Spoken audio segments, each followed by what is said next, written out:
ازيكم حبايبي؟ هنعمل مع بعض النهاردة وصفة سريعة ومش بتاخد وقت خالص.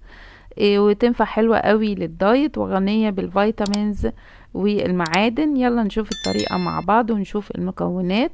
بس ما تنسوش الاشتراك في القناة واللايك والشير.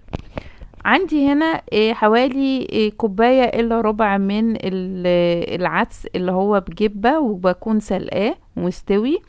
عندي كمان هنا نص ثمرة من كل الحاجات اللي انا هقولكوا عليها دي. بس زودت بس الخيار كانت واحدة كاملة، يعني عندي نص من الطماطم، نص فلفل الوان احمر، نص فلفل الوان الاصفر، والخيار بس اللي زودت عندي الكمية بتاعته كانت واحدة كاملة. وبرده شوية صغيرين خالص من البصل، لو ما حدش بيحب البصل ممكن ما نزودهوش. زودت كمان حوالي نص جزراية مبشورة. وطبعا الفيتامينز غني جدا في الحاجات دي، غنية بالفيتامينات والحاجات الجميلة مفيدة جدا. زودت كمان بقدونس، وحطيت عندي هنا العدس بالجبن. هنجهز بقى الدريسنج بتاعها، جميل جدا وحلو جدا برضو للي عنده كوليسترول، بينزل الكوليسترول. عبارة عن ايه؟ عبارة عن تومة مهروسة، معلقة كبيرة من زيت الزيتون، طبعا غني بالاوميجا 3.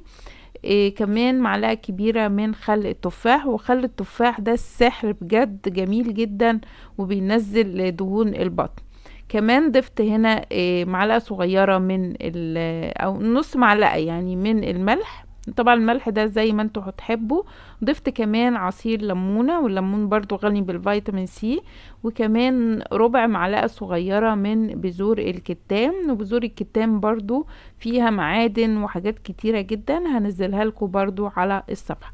بحط بقى الدريسنج على السلطة دي. عايزة اقول لكم ان السلطة دي مش هتاكلوا معاها لا عيش ولا رز، هي كفاية كده، مشبعة جدا. لو انتوا حابين مثلا تاخدوا معاها توست، ممكن برضو توست كده صغير.